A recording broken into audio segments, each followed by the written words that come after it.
इसका full form हो गई है। तो दोबारा सुन लीजिए क्या क्या हो गया इसकी। पहला मलेरिया इरेडिकेशन, जो एन है एनमिस नेशनल मलेरिया इरेडिकेशन प्रोग्राम पहले वाले की हो गई है।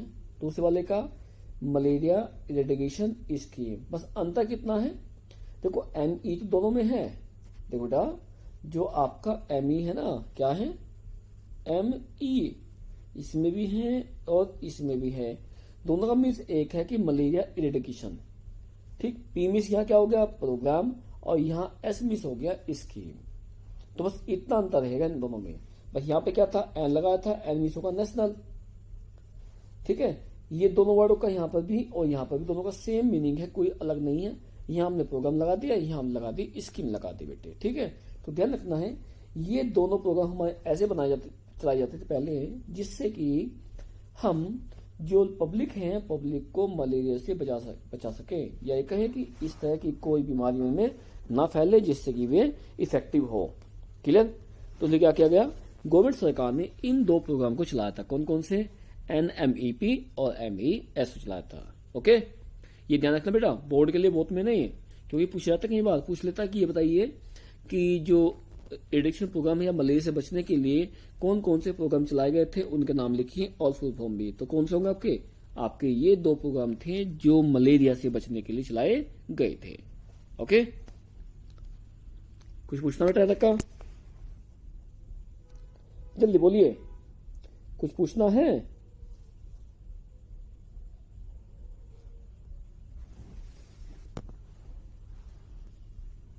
तो ठीक है, अब आगे चलते हैं।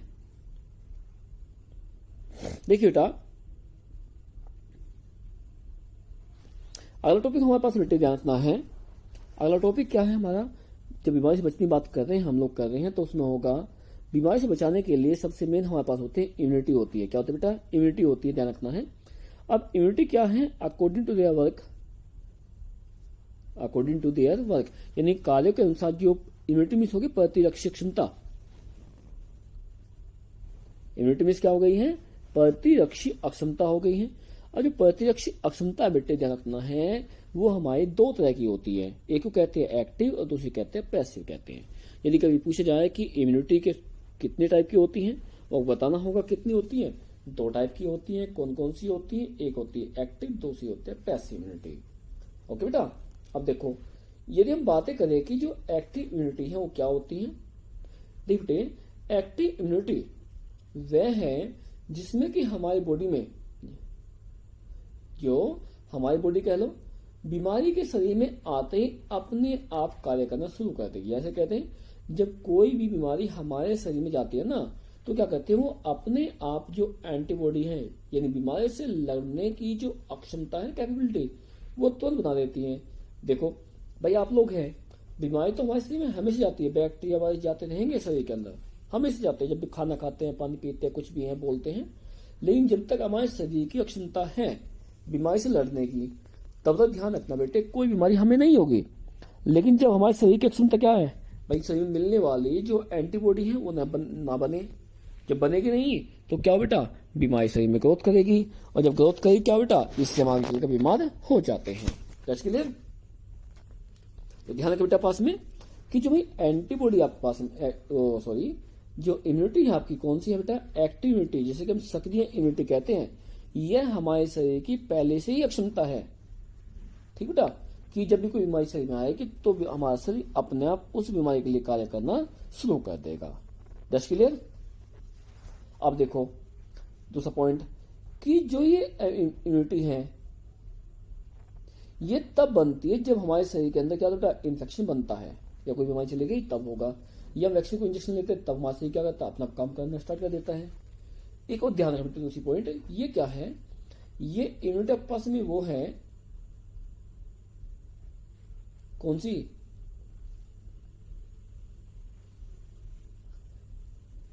कि जो हमारे शरीर में लॉन्ग लाइफ रहती है। लॉन्ग लाइफ मतलब कहते हैं जन्म से लेकर के आखिर तक रहने वाली है, ठीक है।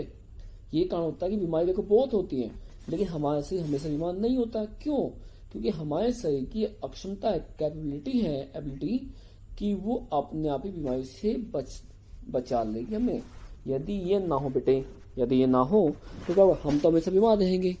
लेकिन क्या कहते हैं, लॉन्ग लास्टिंग इसलिए कहते हैं कि ये लंबे समय तक हमारे शरीर में रहती है। ये कह दो कि जन्म से लेकर मृत्यु तक हमारे शरीर में लगभग पाई जाती है। ओके, कौन सी होगी आपकी, एक्टिव होगी। अब बातें करते हैं पैसिव इम्यूनिटी की। किसकी बेटा, पैसिव इम्यूनिटी की बात करें। जो आपकी पैसिव इम्यूनिटी है, कौन सी है, पैसिव इम्यूनिटी है। ध्यान रखना बेटे, ये क्या करती है, इसे एक तरह से हम रेडीमेड एंटीबॉडी कहते हैं, जो हमारे शरीर में क्या करती है, डायरेक्टली दी जाती है। जैसे मान लो बुखार हो गया, हम कहाँ गए, डॉक्टर गए, डॉक्टर क्या करता है, हमें इंजेक्शन लगा देता है, तो क्या बेटा वो डायरेक्टली दी जा रही है, जिससे कि हम क्या करते हैं, बीमारी से बच सके, है ना। तो ध्यान रखना बेटे, भाई एक्टिव क्या थी, बॉडी अपना बनाती है, यहाँ क्या है, ये बनी हुई दी जा रही है। ये कैसी थी आपकी एक्टिव, लॉन्ग लाइफ थी। कैसी थी, लॉन्ग लाइफ। तो क्या बेटा आपकी जो पैसिव है कैसी होगी, शॉर्ट लाइफ होगी। यानी क्या कहते हैं, ये कुछ समय तक ही हमारे शरीर में रहेगी। कब तक, जब इंजेक्शन दिया गया तभी क्या हुई, शरीर में एक्टिव हो गई। आफ्टर सम टाइम्स क्या अपना तो खत्म हो जाएगी। तो क्या कहते हैं, इसे कहते हैं बेटा हम लोग शॉर्ट लिव इम्यूनिटी कहते हैं। क्या कहते हैं, शॉर्ट लिव, यानी कि कम समय के लिए बनने वाली इम्यूनिटी कहा जाता है। जैसे फॉर एग्जाम्पल देखो, वो इम्यूनिटी आपकी 1 साल 2 साल 5 साल 1 दिन 2 दिन कितनी भी आपकी हो सकती है, लेकिन शॉर्ट टाइम के लिए होगी, लॉन्ग टाइम नहीं होगी बेटा। जैसे हम जानते हैं कि जब भी कोई इन्फेंट यानी बच्चा है पैदा होता है, और क्या कहते हैं, उसे दुग्धपान कराते हैं। कहते हैं बच्चे को पैदा होते ही उसकी माँ का दूध पिलाइए। कारण क्या है, क्योंकि उसमें बेटे क्या होती है, कोलेस्ट्रम होता है। क्या होता है, कोलेस्ट्रम। और जो कोलेस्ट्रम क्या करता है, उसमें होती है एंटीबॉडी। कौन सी होती है, एंटीबॉडी ए होती है। क्या होती है, एंटीबॉडी ए। जी ध्यान रखना है, यदि हम एंटीबॉडी की बात कर रहे हैं, किसी बेटे एंटीबॉडी की ही बात कर रहे हैं, तो ध्यान रखना इसका एक फॉर्मूला होता है जिससे कहते हैं आईजी कहते हैं। क्या कहते हैं, आईजी। और जो आईजी फुल फॉर्म है ना, इसे कहते हैं बेटे हम लोग इम्यूनोग्लोबुलिन।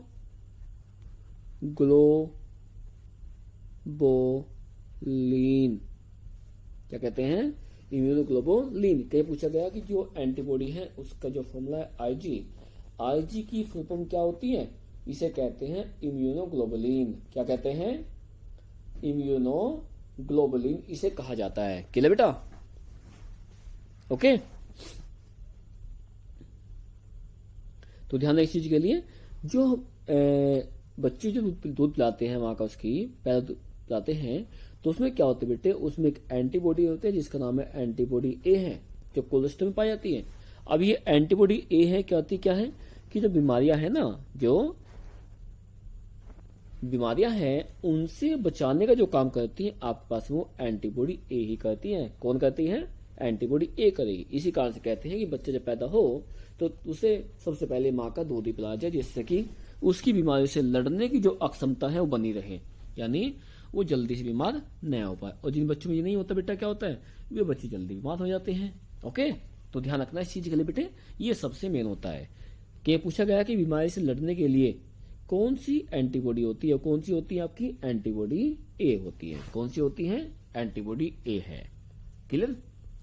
तो बताइए, यहां तक कुछ पूछना हो तो एक्टिव पैसिव में, इम्यूनिटी में, ये आप पूछ सकते हैं। फिर हम चलेंगे आगे कि जो एंटीबॉडी होती है वह कितने टाइप्स की होती है, ये हम आगे पढ़ने वाले हैं। जल्दी बताइए, यहां तक कुछ पूछना हो तो आप पूछ सकते हैं आप लोग।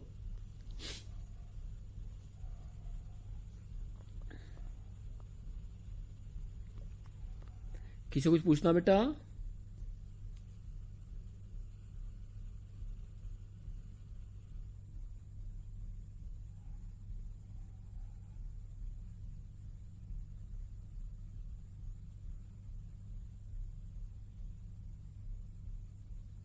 जल्दी बताइए, कुछ पूछना हो। ठीक है, हम आगे चलते हैं फिर हम लोग।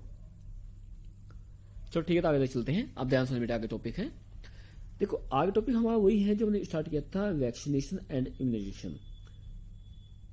अब देखो बेटे ध्यान से, जो वैक्सीन आपके पास में है वही टीकाकरण, जिसे हम कहते हैं, हिंदी में कहते हैं टीकाकरण कहते हैं।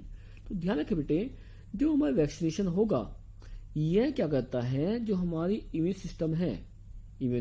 सिस्टम है उसके कार्य करने की जो मेमोरी होती है, कार्य करने की जो अक्षमता होती है, उस पर डिपेंड करता है। क्योंकि वैक्सीन क्या है, वैक्सीन हमारे पास में क्या होती है, काफी ये कह सकते हैं कि जो पैथोजेंस होते हैं बीमारी फैलाने वाले, उन्हें क्या कहते हैं, इनएक्टिव कर देती है या उनको बहुत कमजोर कर देती है। जिस कारण से योग पास में कि हम बीमारियों से लड़कर बीमारी को खत्म कर सकते हैं।